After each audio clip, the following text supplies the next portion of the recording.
আপনি আগামীতে যদি সত্যি ইসলামে দেশে না আসে, আজকে একটা টক শো দেখছিলাম, উনি বলছিল এই দেশে ইসলাম শুধু না, যদি সত্যি এবার ইসলাম জায়গা মতো যেতে না পারে, ইসলামপন্থী যারা আছে এদের দাড়ি টুপি না, এদের গোশত পর্যন্ত কেটে টুকরা টুকরা করা হবে।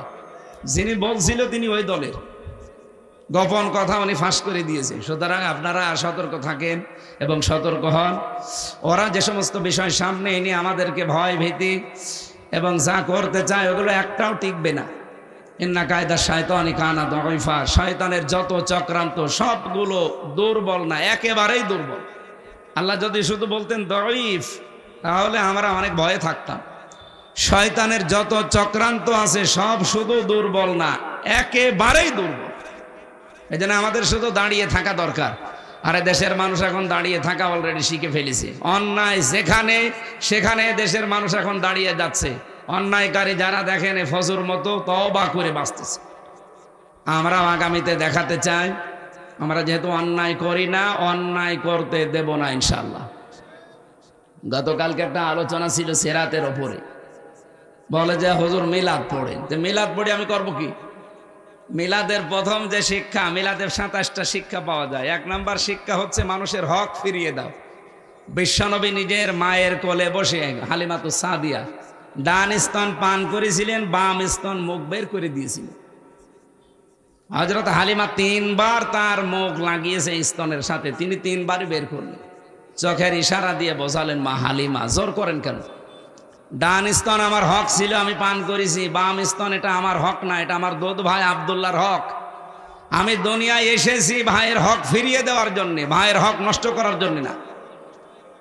অথচ 1 বছর এই 20 দিনে আমরা বহু মানুষকে দেখতে পেয়েছি, তারাও অনেকে মাজলুম ছিল, তো তারা এমন হক নষ্ট করা আরম্ভ করেছে। রবিউল আউয়াল মাস আসতেছে, এখন মিলাদ হবে না, এই কথা বলেন না কেন? আপনি দেখবেন চাঁদার টাকা নিয়ে এসে মিলাদ দেন। আমি অলরেডি কুষ্টিয়াতে কয়েকজনকে পেয়েছি, তারা মিলাদ দিচ্ছে বাবা মারা গেলে বিপদ আপদ দূর হওয়ার জন্য। টাকা পেলেন কোথায়? কবর হাটে খাজানা করে চাঁদার টাকা। আমরা ইসলাম দিয়ে দেশটা সাজাতে চাচ্ছি, আপনাদের আহ্বান জানাচ্ছি, আপনার বিবেকে যা বলে আপনি বা তাই করবেন। যে বিষয়গুলো কথা শুনলাম, আমরা সবাই সচেতন মানুষ। মোক্তারুজ্জামান ভাই, হাফেজ মাওলানা জুলফিকার আলী সহ ওনারা যে কথাগুলো বললেন, আমি শুধু পেছনে একটা শব্দ লাগাতে চাই। এই যে হক বাতিলের দ্বন্দ্ব, এটা এখন চলছে তা না, এটা আবহমান কাল থেকে চলে আসতেছে, কিয়ামত পর্যন্ত চলবে। কিয়ামত পর্যন্ত তো আর আমরা থাকবো না, থাকবো হক আর বাতিল তো থাকবে। এখন পক্ষে আপনি কোনটার থাকবেন এটা আপনার বিবেকের কাছে জিজ্ঞাসা করেন। আমাদের যিনি জাতির পিতা, এই যে বানানো যেটা, এটা না, আল্লাহ যেটা বানিয়েছিলেন ওইটা কি নাম কি বলেন তো? ইব্রাহিম আলাইহিস সালাম। মিল্লাতা আবিকুম ইব্রাহিম হুয়া সাম্মাকুমুল মুসলিমিন। আমরা যে মুসলিম, এই নামটা যিনি দিয়েছিলেন তিনি আমাদের পিতা হযরত ইব্রাহিম নবী। 50টা পরীক্ষা পেয়েছিলেন দুনিয়ার জীবনে, প্রত্যেকটা পরীক্ষায় তিনি 100 মার্কের 100 মার্ক পেয়ে পাশ করেছেন।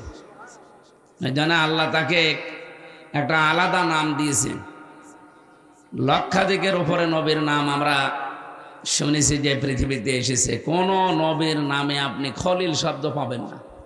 আছে শুধুমাত্র একজন নবীর নামের শেষে আল্লাহ খলিল, খলিলুল্লাহ ব্যবহার করেছেন, যিনি আমাদের জাতির পিতা। আর আমরা যারা জাতির পিতা বানিয়েছি, এর নামে কি খলিল আছে? ঠিক আছে। ওনার একটা ছবি দেখলাম আজকে, হুক্কা খাচ্ছে। এটা কি জাতির পিতা মুসলিম আমরা যারা, আমাদের জাতির পিতা হিসাবে এরকম মানুষ মানা যায়? আমাদের যিনি জাতির পিতা ছিলেন হুক্কা খেতেন।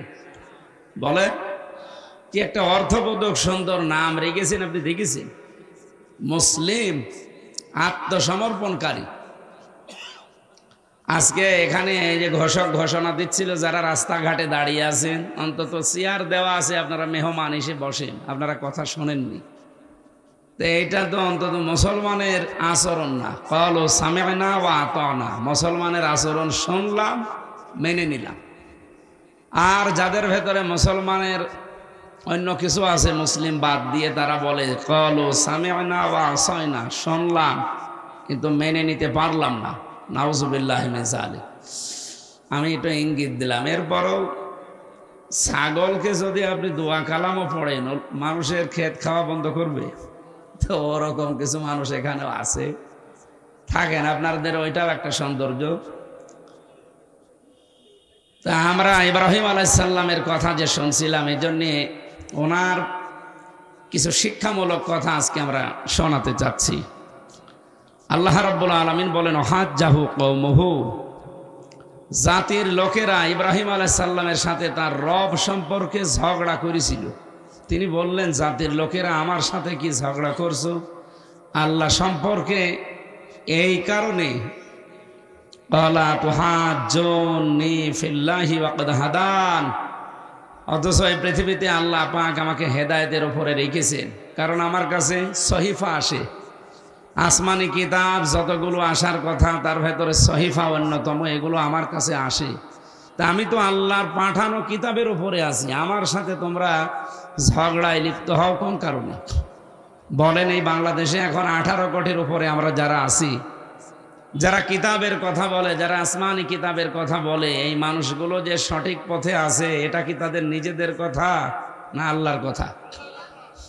আল্লাহ তাআলা বলেন, আমি যেটা পাঠিয়েছি এর ওপরে যারা থাকবে, ফাইম্মা ইয়াতিয়ান্নাকুম মিন্নি হুদা ফামান তাবিয়া হুদায়া, আমার পক্ষ থেকে যুগে যুগে হেদায়েত যাবে। সর্বশেষ যে হেদায়েতের নাম আমরা জানি তার নাম কোরআন শরীফ। এই হেদায়েত পাওয়ার পরে যারা একে অনুসরণ করবে, মেনে চলবে, দেখে দেখে চলবে, ফালা খাউফুন আলাইহিম ওয়ালা হুম ইয়াহজানুন, তাদের ভয় নেই, চিন্তা নেই। এই ঘোষণাকে এখন আমি বানালাম। 54 বছর আমরা স্বাধীন হয়েছি, এর আগেও এদেশে আমরা, আমাদের বাপ দাদা পূর্বপুরুষ যারা ছিল, কিন্তু তাদের ভয় নেই, চিন্তা নেই, এরকম পরিবেশ তারা পায়নি। একটাই মাত্র কারণ, মাওলানা জুলফিকার আলী সাহেব উনি ব্যাখ্যা করছিলেন যে বহু মানুষ চালিয়েছে, তো কোরআন দিয়ে চালাতে পারেনি। এবার এদেশের মানুষেরা অন্তত ইসলামপন্থী যারা মুসলিম, তারা জোটবদ্ধ হয়েছে যে দেশ চলবে এবার ইসলাম দিয়ে।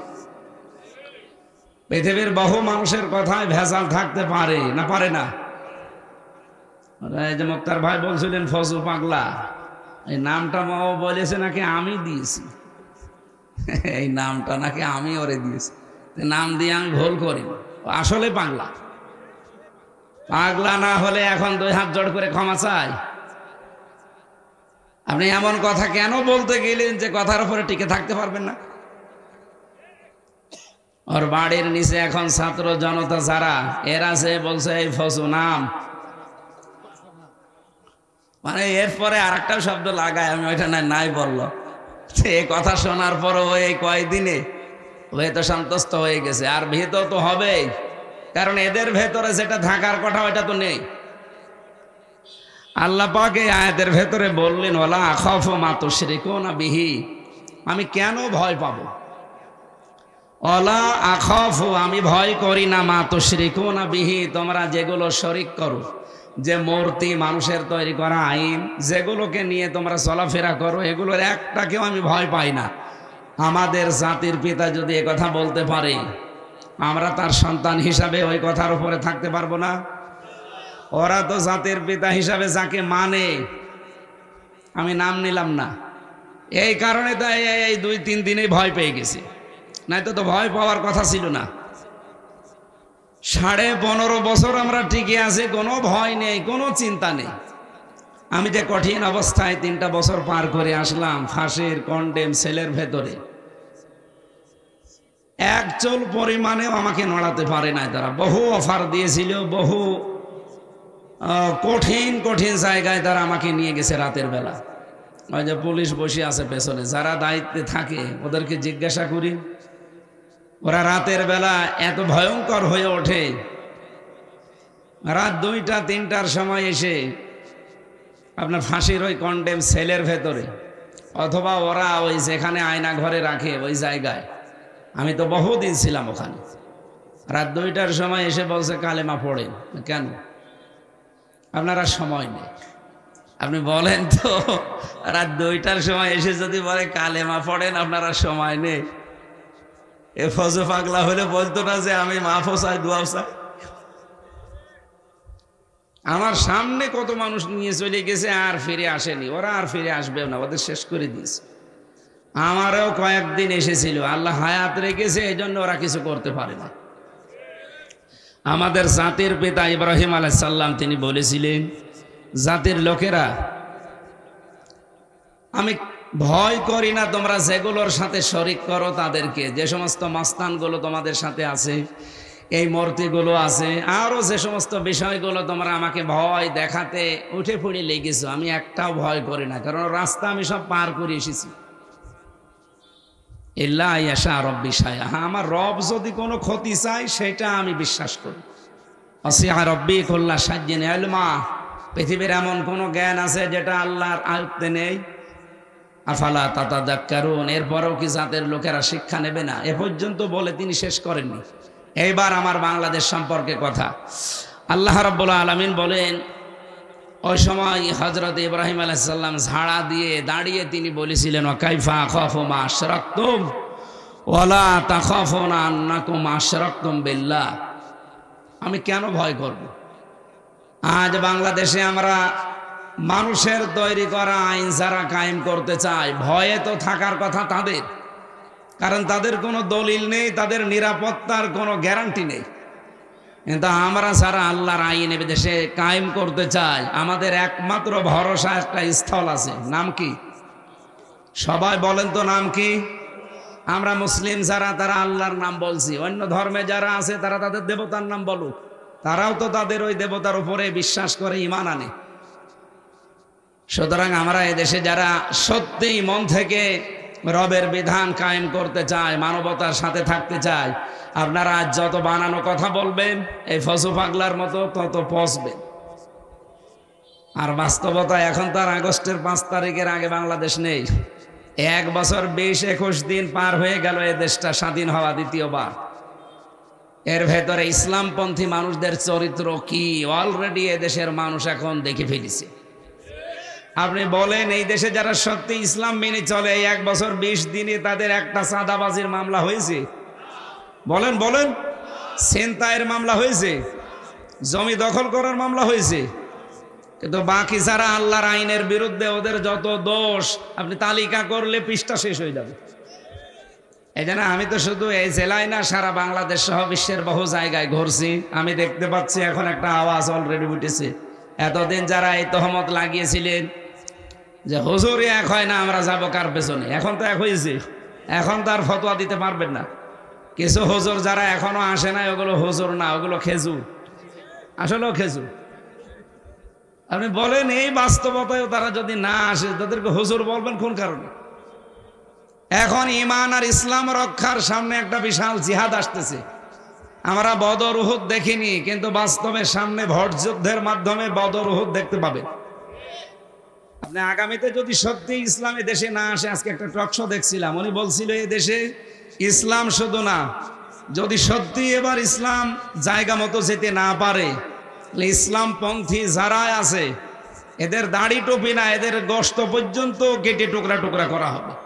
যিনি বলছিল তিনি ওই দলের, গোপন কথা উনি ফাঁস করে দিয়েছে। সুতরাং আপনারা সতর্ক থাকেন এবং সতর্ক হন। ওরা যে সমস্ত বিষয় সামনে এনে আমাদেরকে ভয় ভীতি এবং যা করতে চায়, ওগুলো একটাও টিকবে না। ইন্না কায়দা শায়তানি কানা দাঈফা, শয়তানের যত চক্রান্ত সবগুলো দুর্বল না, একেবারেই দুর্বল। আল্লাহ যদি শুধু বলতেন দাঈফ, তাহলে আমরা অনেক ভয়ে থাকতাম। শয়তানের যত চক্রান্ত আছে সব শুধু দুর্বল না, একেবারেই দুর্বল। এই জন্য আমাদের শুধু দাঁড়িয়ে থাকা দরকার। আরে দেশের মানুষ এখন দাঁড়িয়ে থাকা অলরেডি শিখে ফেলেছে। অন্যায় যেখানে সেখানে দেশের মানুষ এখন দাঁড়িয়ে যাচ্ছে। অন্যায়কারী যারা দেখেন ফজর মতো তওবা করে বাঁচতেছে। আমরাও আগামীতে দেখাতে চাই, আমরা যেহেতু অন্যায় করি না, অন্যায় করতে দেব না ইনশাআল্লাহ। গতকালকে একটা আলোচনা ছিল সিরাতের ওপরে, বলে যে হুজুর মিলাদ পড়েন, তো মিলাদ পড়ে আমি করব কি? মিলাদের প্রথম যে শিক্ষা, মিলাদের 27টা শিক্ষা পাওয়া যায়। 1 নাম্বার শিক্ষা হচ্ছে মানুষের হক ফিরিয়ে দাও। বিশ্বনবী নিজের মায়ের কোলে বসে হালিমাতুস সাদিয়া ডান স্তন পান করেছিলেন, বাম স্তন মুখ বের করে দিয়েছিলেন। হযরত হালিমা 3 বার তার মুখ লাগিয়েছে স্তনের সাথে, তিনি 3 বারই বের করলেন। চোখের ইশারা দিয়ে বোঝালেন, মা হালিমা জোর করেন কেন? ডান স্তন আমার হক ছিল, আমি পান করেছি। বাম স্তন এটা আমার হক না, এটা আমার দুধ ভাই আব্দুল্লাহর হক। আমি দুনিয়ায় এসেছি ভাইয়ের হক ফিরিয়ে দেওয়ার জন্য, ভাইয়ের হক নষ্ট করার জন্য না। অথচ 1 বছর এই 20 দিনে আমরা বহু মানুষকে দেখতে পেয়েছি, তারাও অনেকে মাজলুম ছিল, তো তারা এমন হক নষ্ট করা আরম্ভ করেছে। রবিউল আউয়াল মাস আসতেছে, এখন মিলাদ হবে না? এই কথা বলেন না কেন? আপনি দেখবেন চাঁদার টাকা নিয়ে এসে মিলাদ দেন। আমি অলরেডি কুষ্টিয়াতে কয়েকজনকে পেয়েছি, তারা মিলাদ দিচ্ছে বাবা মারা গেলে বিপদ আপদ দূর হওয়ার জন্য। টাকা পেলেন কোথায়? কবর হাটে খাজানা করে চাঁদার টাকা। আমরা ইসলাম দিয়ে দেশটা সাজাতে চাচ্ছি, আপনাদের আহ্বান জানাচ্ছি, আপনার বিবেকে যা বলে আপনি বা তাই করবেন। এই আহ্বান রেখে শেষ করছি। আসসালামু আলাইকুম।